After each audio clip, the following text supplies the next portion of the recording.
Vamos a comenzar entonces nuestra clase de hoy con lo que es el sector externo. El sector externo tenemos que ver lo que corresponde a lo que es la balanza de pagos, estructuralmente lo que es balanza comercial, cuenta de capitales, pero antes vamos a comenzar con lo que es el mercado cambiario, que es lo que vamos a ver en este momento.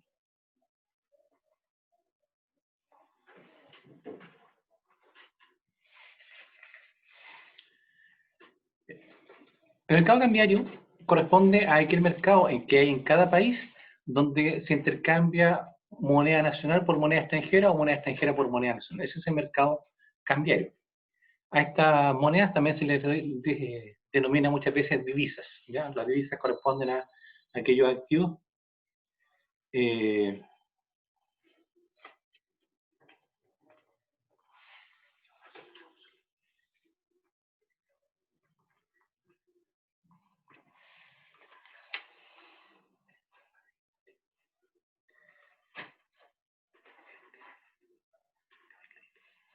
Entonces, por ejemplo, acá, ¿cuál es la idea de este mercado cambiario? Por ejemplo, si ustedes quisieran, todos ustedes quieren comprarse un computador nuevo, ¿ya? Lo cotizan aquí en Chile y se dan cuenta que un notebook bueno está, no sé, pues entre los 400, 500 o 600 mil pesos, digamos, incluso podría ser más todavía. Y ustedes ven que si lo importan directamente, por ejemplo, de China o de otro lugar, el precio es casi la mitad. ¿Ya? Y por tanto, te van pagando por a lo mejor, también, obviamente un ejemplo, te van pagando una cifra bastante menor. Entonces, si yo me quiero comprar un computador nuevo directamente desde China o de otro país, cuando yo lo compre, no puedo mandarle pesos chilenos. Yo no le podría mandar 300.000 pesos, digamos, a los chinos para que ellos me manden un computador. Ellos van a aceptar mandármelo, pero que yo les pague una moneda que ellos acepten allá. Por tanto, en ese caso sería que les mandara dólares. ¿Ya? Y por tanto, les tendría que estar mandándolo así como 400 dólares, entre 400 y 500 dólares. Y ahí sí, obviamente, mi capacidad de compra, que son 300.000 pesos chilenos, más o menos, lo transformo en moneda extranjera y por tanto puedo comprar cosas en el extranjero. O al revés, cuando llegan extranjeros a nuestro país, ellos traen su moneda prueba, como por ejemplo dólares a Chile o euros o pesos argentinos, y para poder comprar cosas acá tienen que traspasar esa capacidad de compra que tiene su moneda a la moneda nacional, que en este caso es el peso. Entonces, en eso consiste el mercado cambiario, el mercado de la divisa. Es traspasar la capacidad de compra que tiene una moneda a otra distinta. Y eso se hace en cada uno de los países.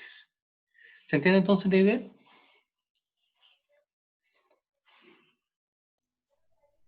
Sí, profesor.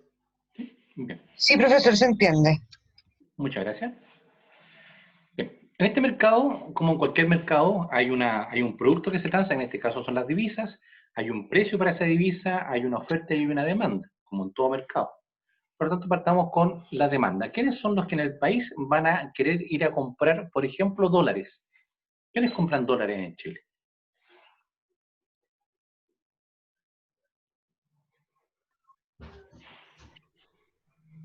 Los que van a viajar, Ya los turistas nacionales que van a viajar, eso se llama turismo emisor, ¿ya?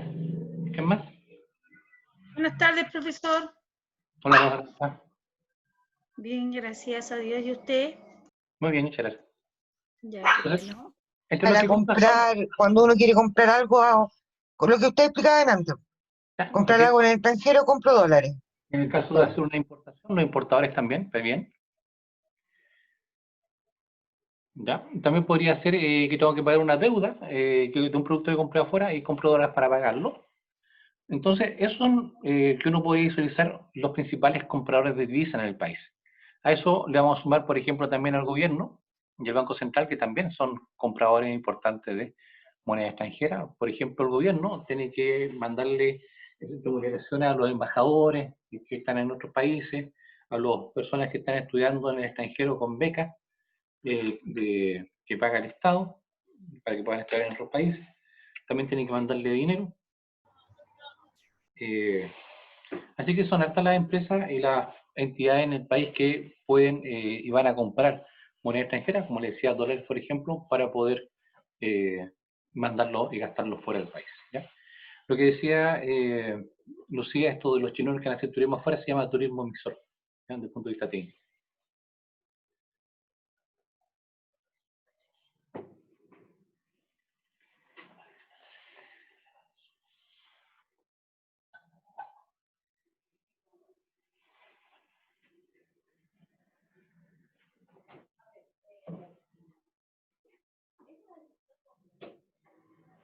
Por el lado de la oferta, los que van a ofrecer divisa a dólares, obviamente son los que tienen esa moneda en el país. En este caso, son el caso contrario. Si dentro de los que compraban están los chinos que van afuera a hacer turismo, acá van a estar los extranjeros que llegan a Chile a hacer turismo, que se llama turismo receptor.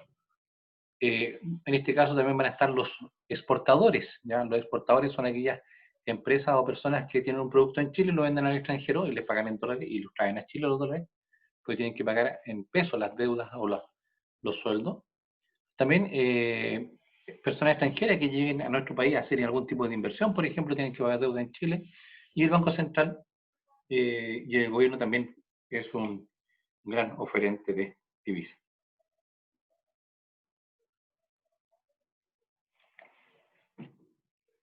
Por tanto, ya tenemos claro quiénes son los agentes económicos que están comprando, quiénes son los agentes económicos que están vendiendo. ¿Qué es lo que se está vendiendo acá? Como les decía, corresponde a la moneda extranjera, reemplazándolo por moneda nacional, o moneda nacional que la reemplazamos por moneda extranjera.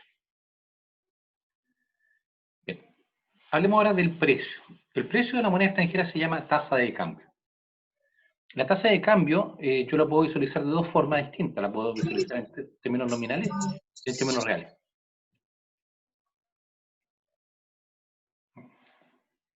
Por tanto, voy a tener una tasa de cambio nominal y una tasa de cambio real.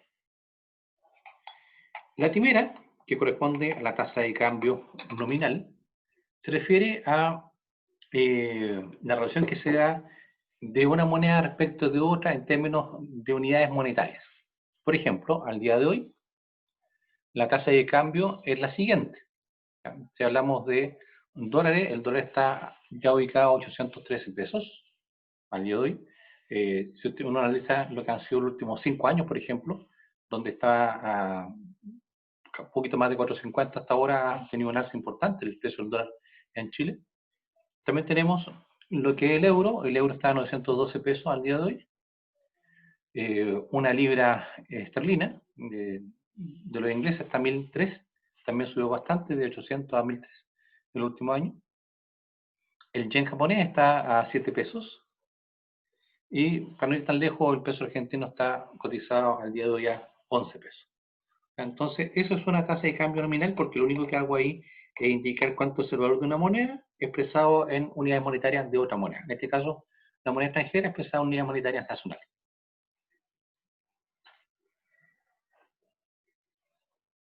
Cuando yo partí con ustedes viendo este ejemplo de poder importar un computador, por ejemplo, yo le decía, lo que tengo que hacer es traspasar la capacidad de compra que tengo con ese peso chileno a una moneda extranjera.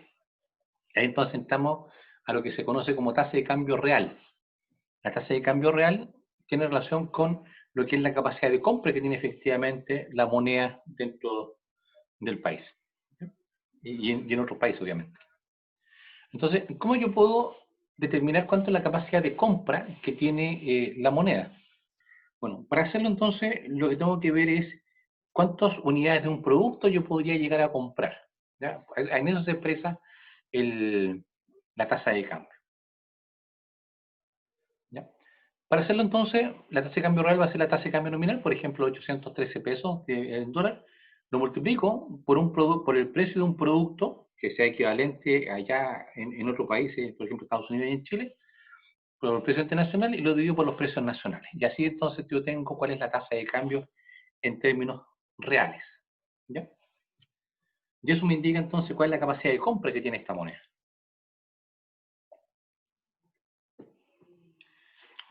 Por ejemplo, denme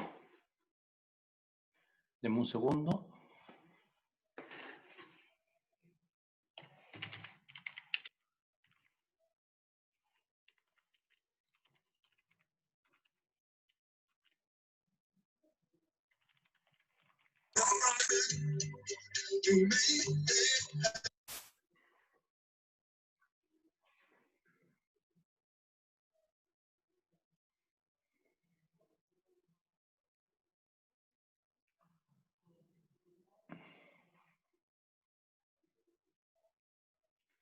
Bien, no sé si están viendo la pantalla, ¿no? Sí, profe. Ya, bueno, aquí la noticia del 2018, pero no importa. Aquí aparece, esto es un diario español me parece que es, que habla del precio, cuánto vale una Big Mac del McDonald's, que yo creo que todos hemos caído en algún momento en esa comida, unos más que otros, a enero del 2018. Entonces, por ejemplo, en Suiza, ahora, ¿cuál es la gracia que tiene este indicador que es McDonald's? Es que debería ser estandarizado, es decir, es la misma hamburguesa en cualquier país, tiene que tener los mismos ingredientes. ¿Ya? Entonces, en Suiza está a casi $6,76, en Suecia $6,12, en Estados Unidos $5,28, en Francia 5 es así. En Ucrania, por ejemplo, está a $1,64, en China $3,17, y ahí uno puede hacer una comparación de cuánto es. En Chile, ¿cuánto está un McDonald's como esto? ¿Ha ido a comprar últimamente, no? ¿A cuánto estará esta hamburguesa? ¿A los 5.000 pesos? No, menos, como 3.000 y algo. ¿3.000 cuánto? 3.500 más o menos una hamburguesa. ¿Cuánto es una 3.500. Estamos hablando de una Big Mac, por si acaso, ¿eh? O sea, Big Mac en el McDonald's? ¿Qué? ¿Cuánto vale una? 5.000 y algo. Me andan despidiendo porque eso viene con virus. Calle, que usted no truena la mascarilla. ¿Cuánto vale? ¿Cuánto vale más o menos? estamos teniendo información de primera fuente. 3.500, me están retando, ¿creen que esto voy a pedir yo, profesor? No te preocupes, 3.500, ya dijimos 3.500. ¿Ya? Y el dólar está a 8.13. Es decir, en Chile estamos pagando $4,3 por esa hamburguesa. ¿Ya? Entonces ahí uno puede determinar cuánto es la capacidad de compra que tenemos comparado con cuánto dinero necesito yo para comprar una unidad de ese producto. ¿Ya? Profesor, Sí, dime. ¿ese es el único análisis lineal que uno puede hacer o puede corregir por otras variables? Por ejemplo, el ingreso per cápita, algo así, ¿o no? Sí, cuando se calculan, bueno, lo que pasa es que entre paréntesis, ten en cuenta de que siempre hay que hacer alguna corrección porque hay impuestos entre medio. Por ejemplo, nosotros pagamos el IVA, que es un 19%, que en otros países es distinto. También, aunque ustedes no lo crean, si estamos viendo una Big Mac, que esperemos que sea con carne real, hay un impuesto a la carne en Chile. La hamburguesa como tal está hecha con harina y hay un impuesto a la harina. Entonces hay varios impuestos indirectos que están incluidos dentro de lo que es los precios, ¿ya? Y que no todos los países lo tienen. Entonces sí, efectivamente, es muy conveniente en muchas ocasiones poder hacer una comparación con algún ajuste en términos de que sea más equitativo, digamos, lo que es lo que yo estoy comparando. Pero por lo menos ahí tengo un indicador, obviamente con todos los impuestos que hay que pagar y con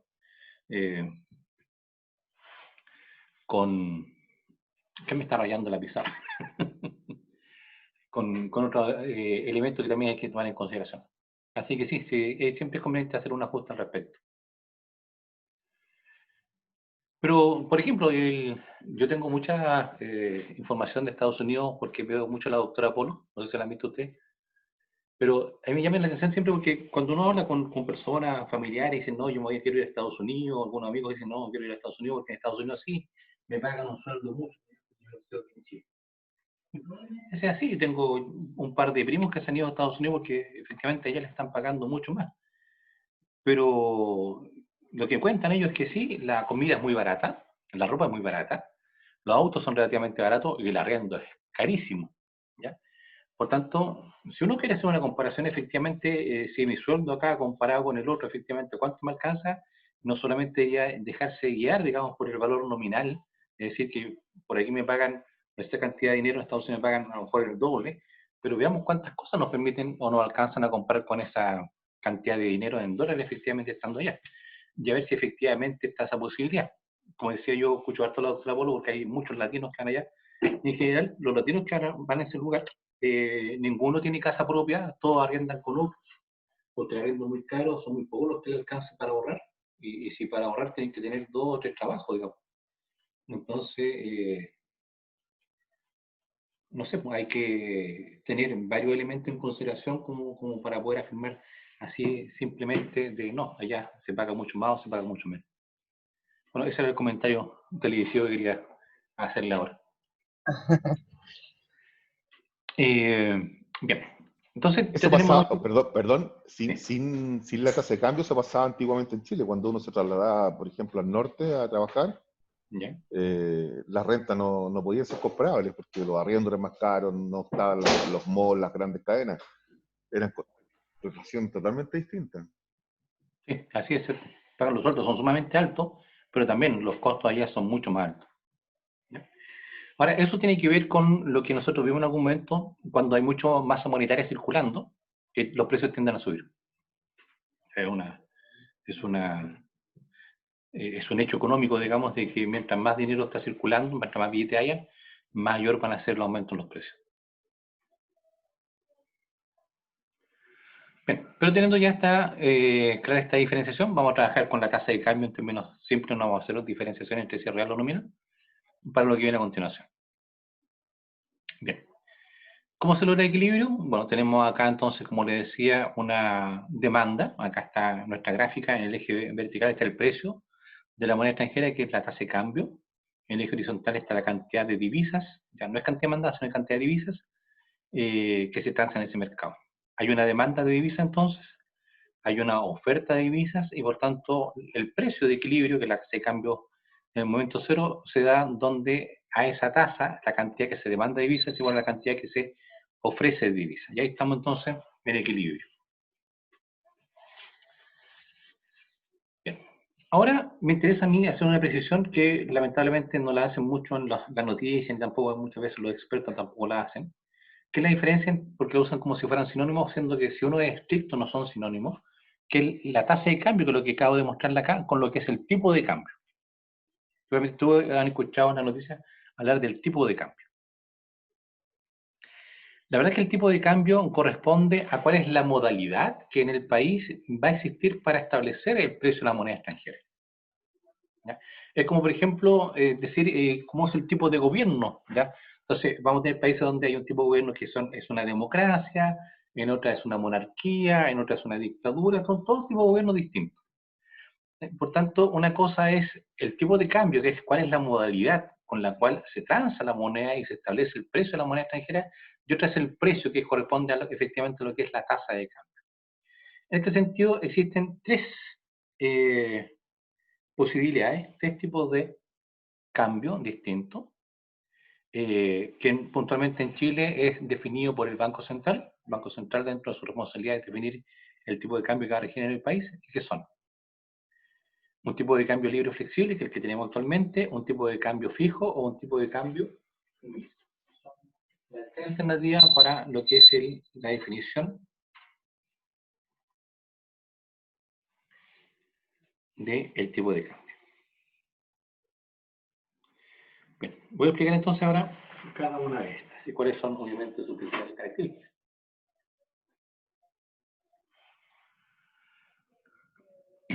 En Chile tenemos un tipo de cambio libre o flexible desde el año 1999, por tanto ya llevamos 21 años, estamos cumpliendo con este tipo de cambio. ¿Qué significa eso? Que el Banco Central no interviene en el mercado y por tanto el precio de la moneda extranjera, por ejemplo el dólar, sube o baja en función de la oferta y la demanda, es decir, en función del equilibrio de mercado. Si hay un exceso de oferta, la tasa de cambio va a bajar en nuestro país. Si hay un exceso de demanda, la tasa de cambio va a subir. Por tanto, la variación de la moneda extranjera tiene directa relación con los desequilibrios que se den en este mercado que no es regulado. Por lo menos es lo que dice la teoría. El tipo de cambio fijo, en cambio, es aquel en donde el Banco Central establece el valor de la moneda extranjera. ¿Ya? La última vez que se hizo esto en Chile fue entre el año 79 y el 82, donde se fijó el precio del dólar durante el periodo completo en un valor de 39 pesos. ¿Ya? En Argentina, por ejemplo, toda la década del 2000, cuando estuvo Carlos Menem de presidente, estuvo como 2 periodos, también ellos hicieron un tipo de cambio fijo, donde ellos dijeron que un dólar era igual a un peso argentino. ¿Ya? Y se ha hecho en otras partes, digamos, también se han establecido tipos de cambio que son fijos. ¿Ya?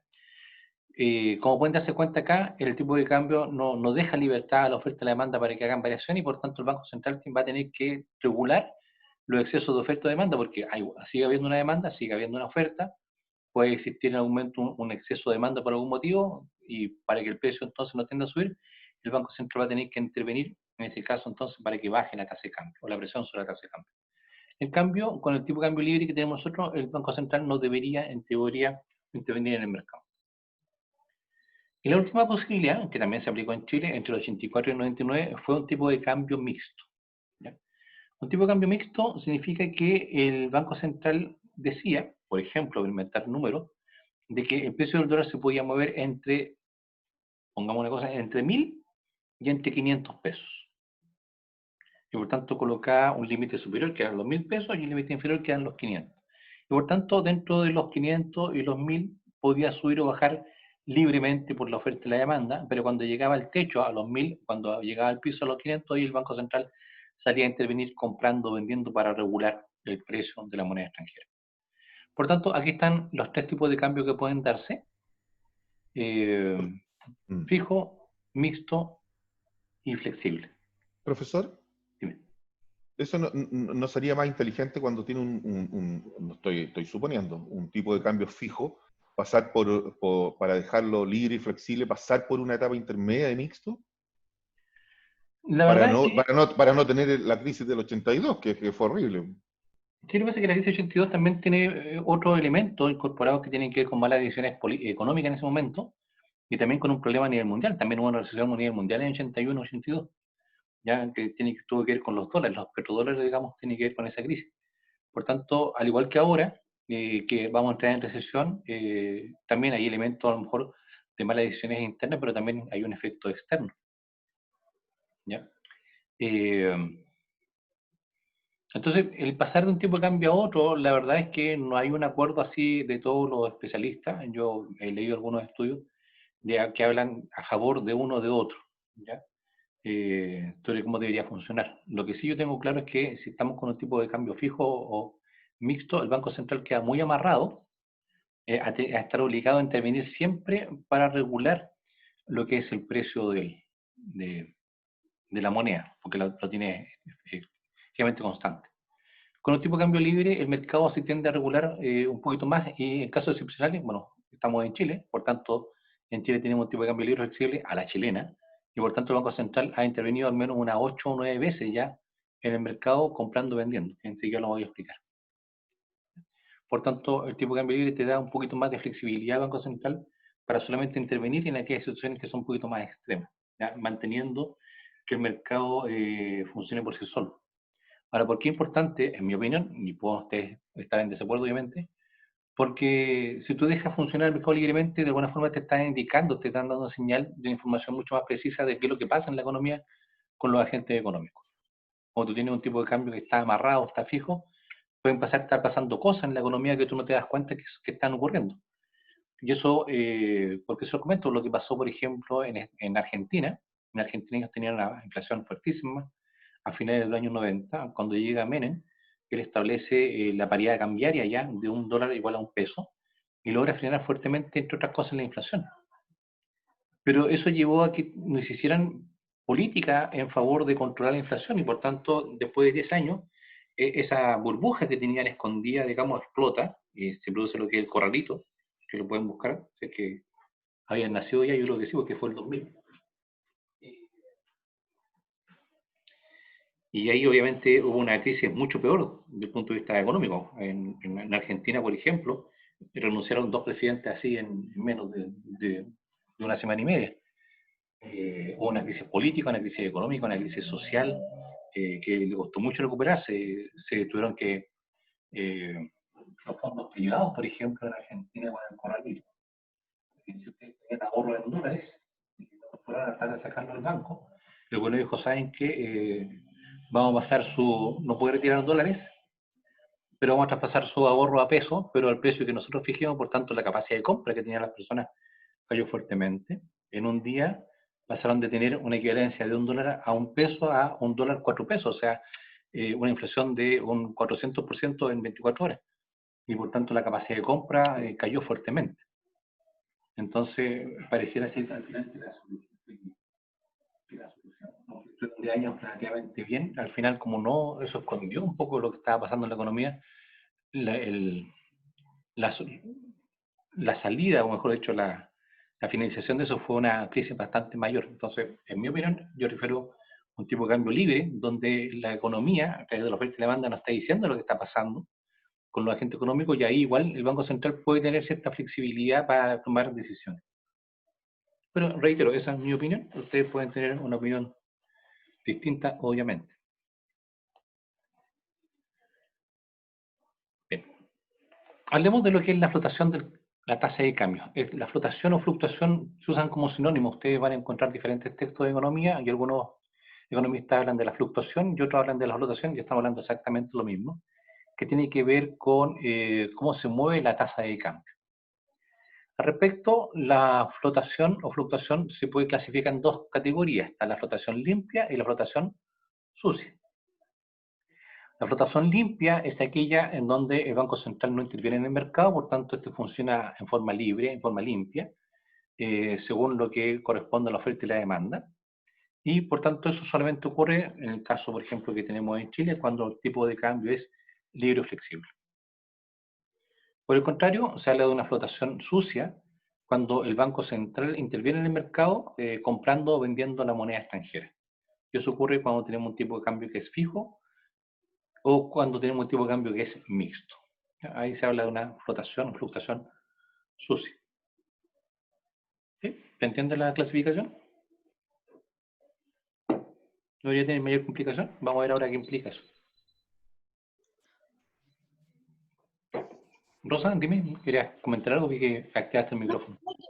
Estoy atenta, no, estoy atenta. Profesor, Dime. cuando habla de limpio, flotación limpia, y dice que el Banco Central no interviene, la pregunta de fondo, ¿es necesario en la economía un Banco Central para un país? Sí, sí, ¿Sí? porque el Banco Central, uno, voy a hablar de la situación chilena, el Banco Central es responsable de la emisión del dinero y y eso, la emisión del dinero de alguna forma influye y afecta lo que es la inflación. ¿Sí? Claro, por tanto, una de las principales tareas que tiene el Banco Central en Chile es controlar la inflación, y eso desde el año 90, que es autónomo, lo ha hecho bastante bien. Si tú Sí, comparas, no, por eso lo ejemplo, comparto. la inflación chilena respecto de otros países, claramente estamos muy bien en ese sentido.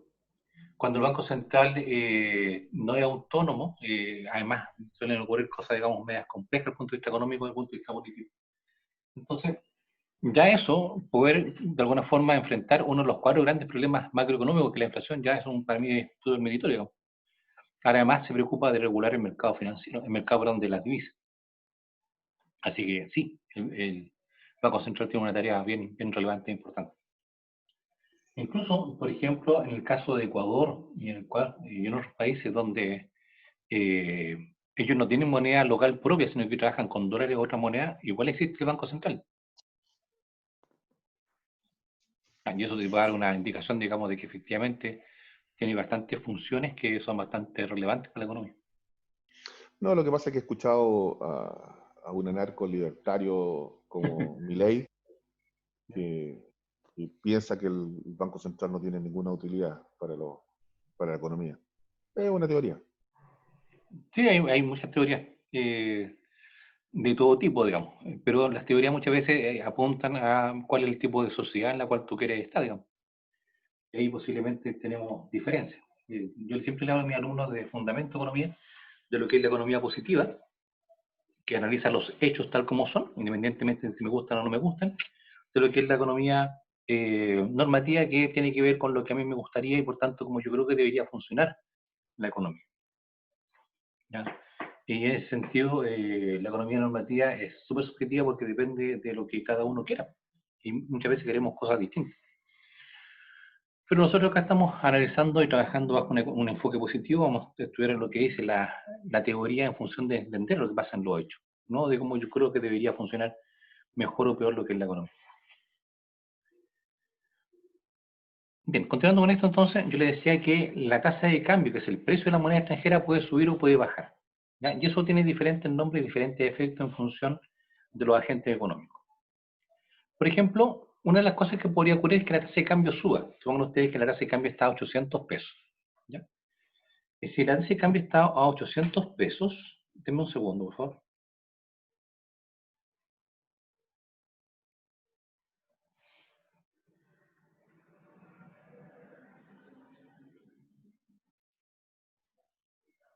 Ya. Los que me están hablando aquí en la casa. Según ustedes, ¿qué creen comprar $100? ¿Cuánto dinero necesitas para comprar $100 ahora? Asumiendo un precio de 800 pesos. 81.300. Ya, ¿Cuánto 80.000 lo pesos. 80.000 pesos. Yo necesito 80.000 pesos asumiendo un precio de 800. esto va a comprar $100. Según que hoy día no alcanzan ahí por diferentes motivos y dicen, voy el lunes se acuerdan que es feriado, entonces van el martes. Y el martes el precio del dólar de 800 subió a 1.000 pesos. Ya. ¿Ustedes quedan con sus 80.000 pesos? ¿Alcanzan a comprar los $100 o van a tener que No. comprar menos? Menos. Entonces, ¿qué pasó con la capacidad de compra que tiene el peso chileno? La capacidad de compra subió. Porque yo llevo 80.000 pesos y ya no me alcanza a comprar lo que yo quería comprar, voy a tener que comprar menos. Entonces, ¿qué pasó con la capacidad de compra de nuestro peso? Disminuye. Disminuye. Entonces, un aumento en la tasa de cambio provoca que la capacidad de compra de la moneda nacional disminuya. Ya, eso beneficia a algunos y perjudica a otros. ¿A quién le interesa que el precio del dólar suba, por ejemplo? ¿A los que están vendiendo dólares o a los que están comprando dólares? Lo que están vendiendo dólares. A los que están vendiendo. Entonces, por eso, cuando hay aumento en el precio del dólar, los que salen beneficiados, los más contentos, por ejemplo, son los exportadores. Porque si yo estoy exportando, no sé, un kilo de manzana, por decir una tontera, y me pagan $1, yo traigo ese dólar de Chile, pero ahora estoy recibiendo más pesos chilenos, por tanto, estoy ganando una adicional, aunque traiga la misma cantidad de dólares desde afuera. Por el contrario, los que van a salir perjudicados con este aumento de la tasa de cambio son los que compran, por ejemplo, los importadores. ¿Ya? Entonces, por eso es complicado, porque si sube el precio del dólar, todos los productos que son importados, entre ellos, por ejemplo, lo que es el combustible, va a ser más caro, porque hay que tener más dólares, comprar más dólares, perdón, comprar la misma cantidad de dólares en Chile, pero gastando más pesos para traer la misma cantidad de petróleo, entre otras cosas. Entonces, los cambios en el precio de la divisa, en este caso de la tasa de cambio, van a tener algunos agentes económicos que salen beneficiados y otros que salen perjudicados. Al revés, si ustedes con sus 80.000 pesos van el día martes a comprar $100 y el precio baja de 800 a 600, se dan cuenta que pueden comprar incluso más. En otras palabras, lo que acaba de ocurrir si que baja la tasa de cambio es que el valor de la moneda aumenta. Y al aumentar el valor de la moneda, entonces van a salir beneficiados los que están comprando, van a estar muy contentos los importadores, pero van a salir perjudicados los que venden, que en este caso serían los exportadores. Entonces, cualquier cambio en la cualquier variación en la tasa de cambio va a beneficiar a algunos y va a perjudicar a otros. Entonces tienen que tenerlo eso presente, así como con las políticas económicas. Cuando yo aplico una política económica o fiscal o monetaria, ¿se acuerdan? Yo logro efectos deseados y otros efectos no deseados. En este caso también, con cambios en el precio de la moneda extranjera, del dólar, por ejemplo, algunos salen muy beneficiados y otros van a salir perjudicados frente a esto. Bien, ¿dudas, preguntas hasta acá? Claro, profesor, hasta ahora. Claro. Bien, me queda un minuto, así que, bueno, acá está no, voy a sí, yo creo que comenzamos a hacer el resumen.